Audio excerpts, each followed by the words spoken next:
Now, police have also, in here, arrested a man on suspicion of arson with intent to endanger life after fires at homes linked to the Prime Minister Keir Starmer. Now, the 21-year-old was arrested in the early hours this morning and he remains in custody. It follows that fire at the Prime Minister's private home in Kentish Town in North London, which he's rented out because, of course, the family obviously live in number 10.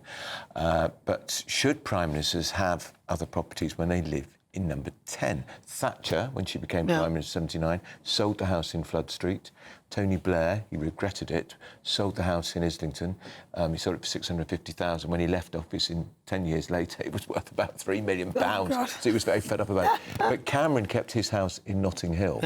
But if you were a neighbour in the Prime Minister Street, you can be very anxious about this after this firebomb or whatever happened at that property. Also, who would rent a property from a Prime Minister, you know, knowing the sort of security risks? GB News' Homeland Security editor Mark White joins us now. Mark, what can you tell us?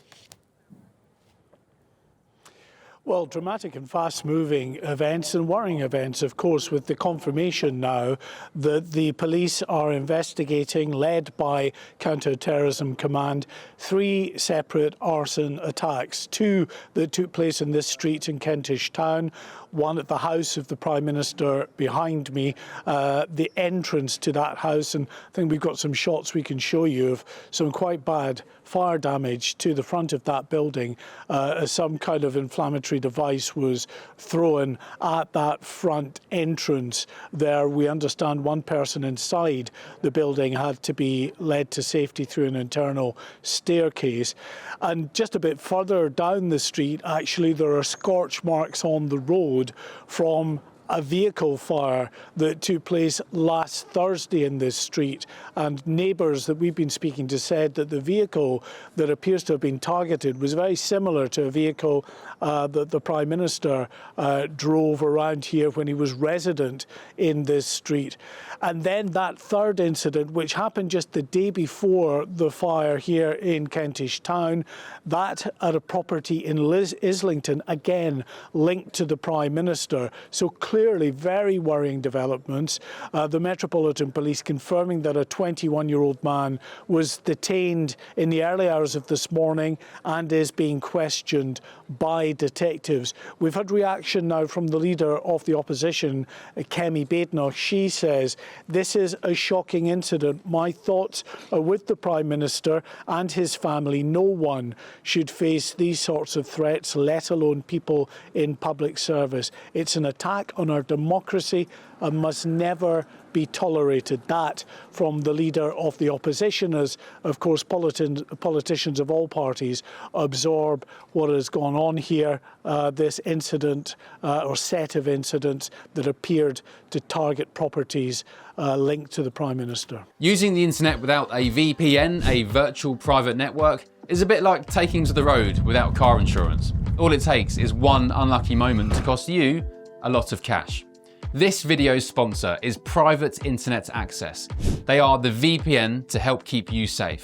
Click the link in the description below to find out why over 30 million people have downloaded PIA to protect themselves online.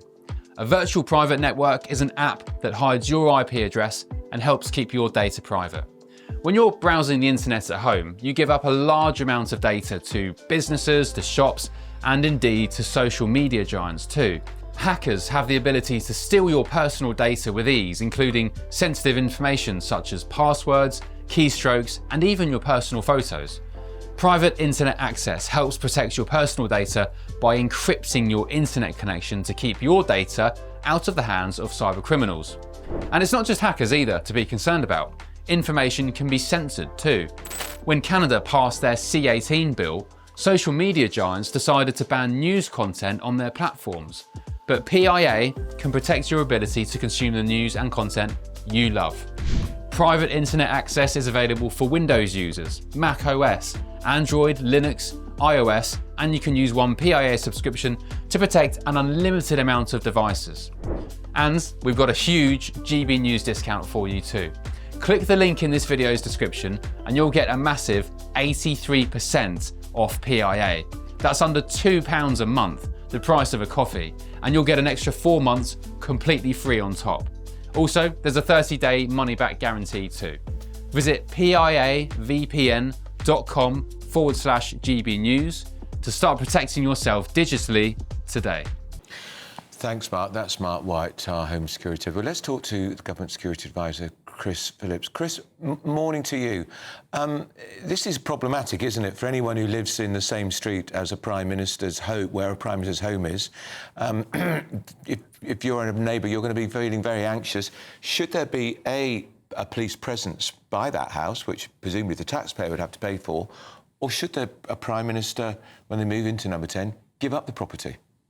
Why are you focusing on Prime Ministers? Simply because this happened at Keir Starmer's house. It could be any minister, any MP. We live in a free, open, democratic society, and it's impossible to secure every building, particularly when the subject isn't going to be there. So I think it's an impossible wish. We have to be sensible about this. This is a bit of a one-off, but we've seen it. We have seen it before. You know, Joe Cox was murdered, unfortunately, and David Amos was attacked. So MPs themselves are at risk. To some extent, the police and security services do a lot of work with MPs, with Prime Ministers to keep them safe. But you can't look after all properties that they may or may not own. Yeah, it's quite frightening, actually. I don't know who would want to be an MP, but it begs the question, if they do have these properties all over, how can they, if there's any way, how can they be secured, really and truthfully? Well, I mean, there are security measures in place, and I'm sure that there were security measures that will probably go a long way to have caught this guy, whether it's CCTV cameras, whether it's extra locks and bolts and things on the doors. And of course, the local people who know that it is a slightly delicate house, if you like, will have helped to apprehend this man. But we mustn't fool ourselves. You know, the crime happens, and unfortunately, this is just one of those bits of society that we don't like, but we have to put up with to some extent.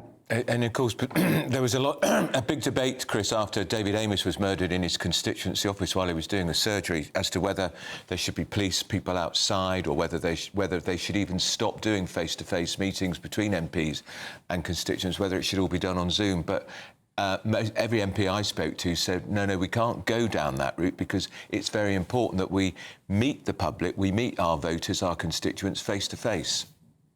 Yeah, it's important we don't overreact to individual situations. I mean, this was a house that's had a bit of charring on it. I don't think it's a huge amount of damage that's been done. Someone was clearly trying to make a point, and they've done that, and they will probably pay with their liberty. We do have to be open. We have to say that you can't protect every building.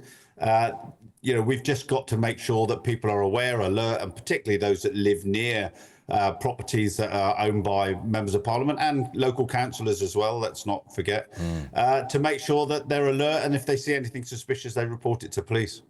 Absolutely. All right, Chris Phillips, thank you very much. I think the moral of that is that don't rent a property that's formerly owned by a Prime Minister. Owned by a Prime Minister. Do you know, back in 2010, the bill for protecting Tony Blair's property, this one in central London, was £250,000 a year. Wow. And now he's got at least 2 properties. I should think it's £500,000 a year. It's a lot of money, isn't it? Well, the taxpayer has to pay for that. The taxpayer has to pay for that, and then he's got his protection retinue that follows him all around the world, and will do for the rest of his life. Maybe same with Theresa May, same for all forms. They could have one property protected, but I don't see why we should pay for numerous ones if they have loads and loads of homes. Particularly if you're very wealthy, like Tony Blair. Well, exactly. He can pay for it himself. Yeah.